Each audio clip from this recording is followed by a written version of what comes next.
हर पासे ना चुप ही चुप छाई हुई सी ते एक लड़की ना चीका मार मार के कह रही सी कोई मेरे नाल निकाह कर लो, कोई मेरे नाल निकाह कर लो। लेकिन इन्ना ज़रफ किहदा सीगा, आवाम खड़ी सुन रही सी।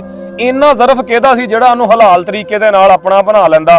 हर कोई उहदे नाल कोई रात गुजारना चाहता सी, कोई किद्दां दी सोच रखदा सी। लेकिन जिथे निकाह दी गल आंदी सी उत्थे लोग उहनूं कह रहे सी किड्डी ये बद करदार आ यार, अपने मूंहों ही निकाह दा कह रही आ, किड्डी ये बद चलन औरत आ जिहड़ी खुद बाजार दे विच कह रही कोई मेरे नाल निकाह कर लो। हालांकि निकाह एक सुन्नत तरीका हलाल तरीके दे नाल निकाह कराना कोई गुनाह नहींगा। लेकिन जिन्हें उन्होंने इस हाल तक पहुंचाया सी ना, उहदे अंदर औरत दे अंदर जो चल रहा सी, ते रब जानदा सीगा ते जां ओह औरत जानदी सी। ते जिस बंदे ने उन्होंने इस हाल तक पहुंचाया सी ना, उन्होंने कोई परवाह ही नहीं सीगी।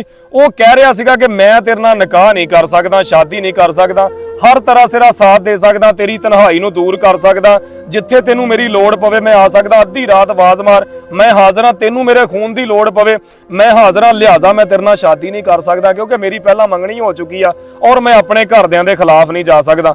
ते मैं उस लड़के नूं पुछना चाहना वां कि जिद्दण उस औरत दे नाल प्यार कीता सी, घरदियां नूं पुछिया सीगा माँ बाप दा जदों एडा फरमा बरदार आ, अज तेनू माँ बाप दी इज्जत दा एडा ख्याल आ गया, जिद्दण उहनूं जिस हाल तक उहनूं पहुंचाया वा उदों तेनू अपने माँ बाप दा ख्याल नहीं आया? उदों नहीं तेनू लग्या कि मैं इहनूं केस मोड़ ते लिया रहा, कल नूं इह खुदकुशी कर सकदी आ, अपनी जान दे सकदी आ, इहदी बदवा मैनू किसी मोड़ तक पहुंचा देगी? उदों तेनू इन्हां सारियां चीज़ां दा डर नहीं लगा?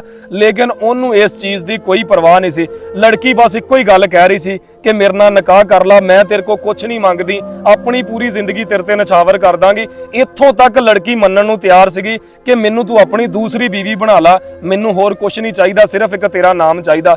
लेकिन लड़का किसे न्याय ते नहीं सी आ रहा।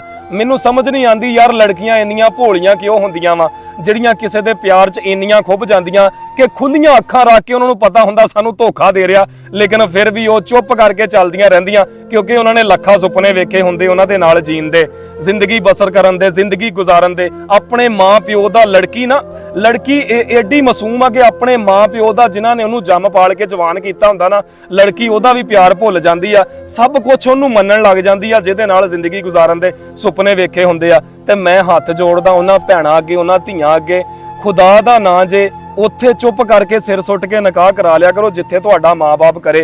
ये जिहड़े अजकल दे लड़के ना, जिहड़ा अजकल दा प्यार आ, इत्थे काफ़ी लोग मैनूं कहणगे भाई तू बड़ा हाजी बनया हुन्ना।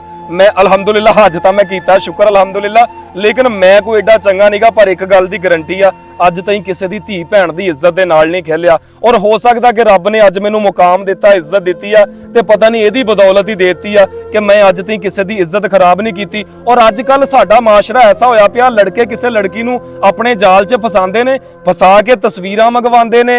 और कुछ ऐसियां बेवकूफ किस्म दीयां लड़कियां जिहड़ियां एक मिनट तो पहला भरोसा करके अपनियां तस्वीरां भेज दिंदियां, ਉਹ ਫਿਰ ਬਲੈਕਮੇਲ ਕਰਦੇ ਨੇ। ਯਕੀਨ ਕਰੋ ਮੇਰੇ ਕੋਲ ਐਸੇ ਕਈ ਕੇਸ ਆਏ ਨੇ, ਮੈਂ ਜਿਨ੍ਹਾਂ ਨੂੰ ਖੁਦ ਹੈਂਡਲ ਕੀਤਾ, ਖੁਦ ਮੈਂ ਜਿਨ੍ਹਾਂ ਨੂੰ ਡੀਲ ਕੀਤਾ ਲੜਕਿਆਂ ਦੇ ਨਾਲ, ਪੈਸੇ ਦੇ ਕੇ ਉਹਨਾਂ ਦੀ ਜਾਨ ਛਡਵਾਈ ਆ, ਉਹਨਾਂ ਦਾ ਡਾਟਾ ਲੈ ਕੇ ਉਹਨਾਂ ਨੂੰ ਵਾਪਸ ਕੀਤਾ।